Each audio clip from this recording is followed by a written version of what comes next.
What you're about to see is actually a video that I recorded around the same time as my sort of intro video that I did with my ride video from the past weekend. But what I realized was I got a little out of hand doing the bike review of the Marin Four Corners Elite, or the bike overview, I guess, is more what it was, and giving my thoughts on the bike. And wanted to make it into its own video. So I do talk about the ride that I had just been on, and was intending to make that overview of the Marin a part of the other video, but it got a little too long, so thought that I would turn it into something on its own. Hopefully it's not too confusing, but wanted to make sure that I cleared anything like that up, and didn't make it more difficult than it had to be. All right, so I told you I would talk about my ride. This is my Marin 2020 Four Corners Elite gravel bike. I got it actually on sale, bought it online, sight unseen, got the size that thought would fit me, and amazingly it does. But I love this bike. I love the look of it. I'll go over some of the details that I think are awesome about this bike, as well as some of the things that I think that Marin could have done better with it. But it is a completely steel bike. The fork is steel. I know that I see a lot of steel bikes that have a carbon fork, but it's all steel, and it really is meant to be an all-day rider. You can see that the geometry on this is a lot more relaxed than a lot of racing bikes, and they want you to be sitting up so you're not, you can see the traffic that's ahead of you instead of actually just, hoping that you can see it. I've actually built this out and do some changes to it depending on what my plans are. Right now, I'm running the 3 water bottle holders, but I actually have a frame bag that's bespoke. One of my buddies made it for me. Well, actually, the buddy that was on the ride with me, Patrick, made me a bespoke frame bag that maybe we'll see in the future, that fits the entire frame right in there, that triangle. And then I have a Revelate design stem bag up here.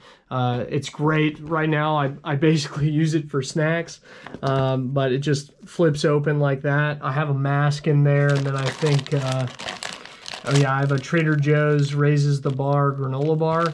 It's really, really good when you're on the road, but then you can close it and it'll just, that's a magnetic clasp that works with it. Then I also have, this is my tool bag that I work with.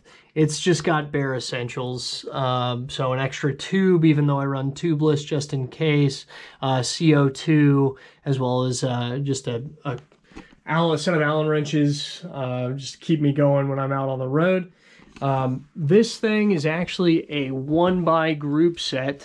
If you can see that. It's really, really dirty right now, so I apologize for that. I need to wash it. I've been meaning to, just haven't had the opportunity just yet. And today was disgusting with the weather. It's actually colder than it was yesterday, and raining. We actually got some sleet, so haven't been outside, haven't really done too much to it.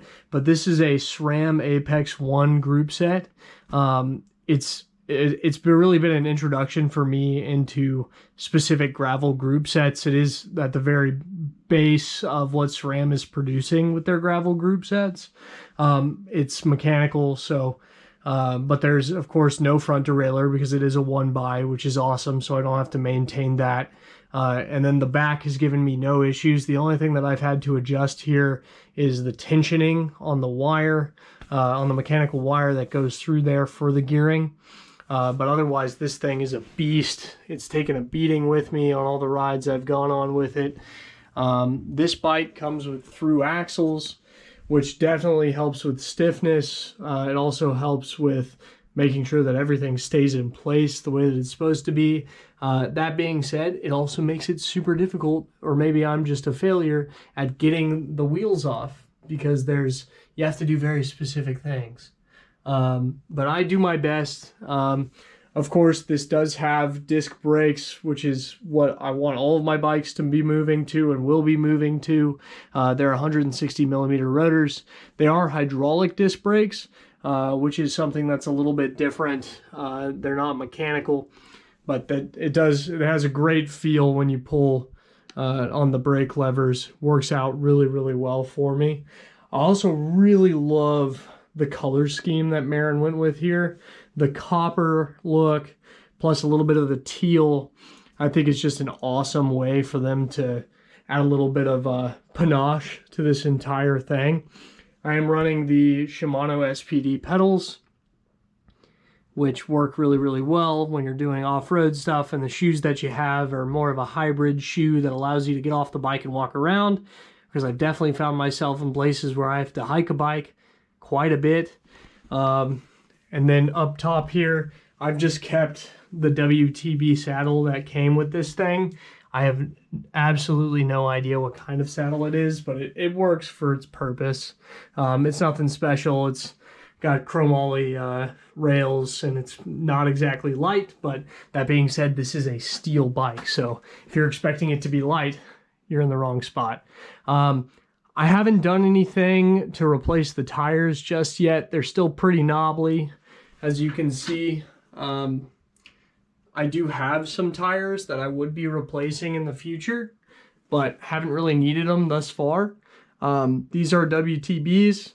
They're WTB Resolutes. They're 42 millimeter. This is a 700C bike, so can't go too crazy with them, but these are 42 millimeter, and I've still got quite a bit of room, you can see in the front here.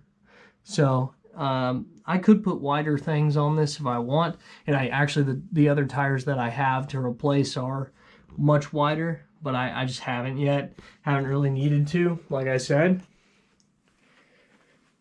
But I did, one of the first undertakings that went with this bike was turning these tubeless.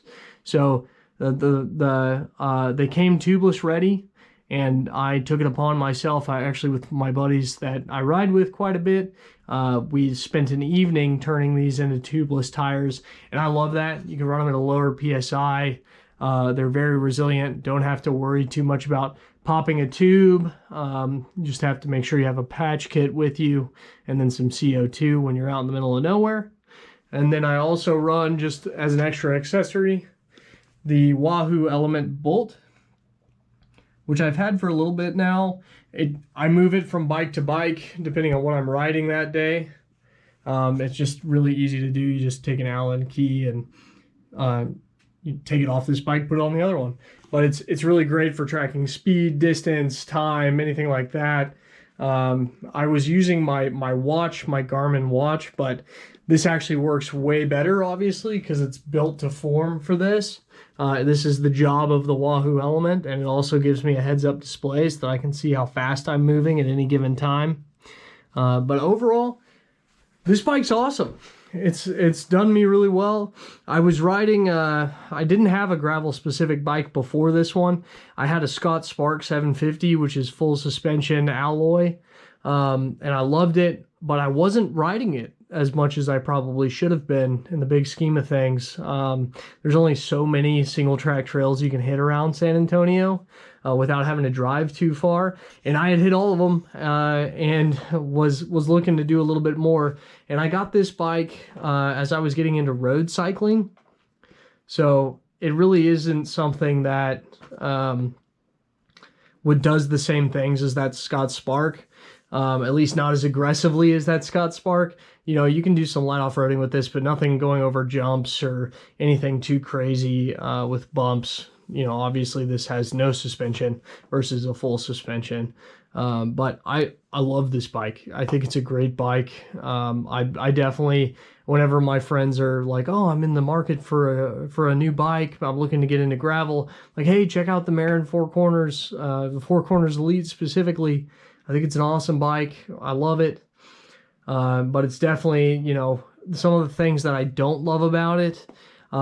It doesn't come with the knobby things on your, the eyelets on your fork.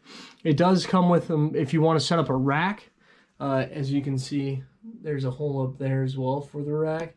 But it wouldn't allow me to put bottle cages on the front fork, which is something that's really disappointing to me because, say, I do have the frame bag in there in that middle triangle. Where am I going to put bottle cages? Yeah, I could put one under here where there are some eyelets for me to utilize, but that's only one bottle. What about my other water? They have to go into my frame bag. So that's really annoying. I wish that they would have given that. They also have the setup in the back for the racks, which is less of an issue in my mind. It's definitely, I mean, I have not set this one up with racks before. I don't really intend to in the future, but maybe something will change. I'm not quite sure yet. Obviously, you know, a steel bike is heavier, so I'm not moving as quickly, and sometimes I feel sluggish. But luckily, the guys that I ride with are also riding steel bikes when I'm riding this one. So I can't, you know, I'm not going too much faster. I'm not going too much slower than them, I guess, because they're always riding those bikes.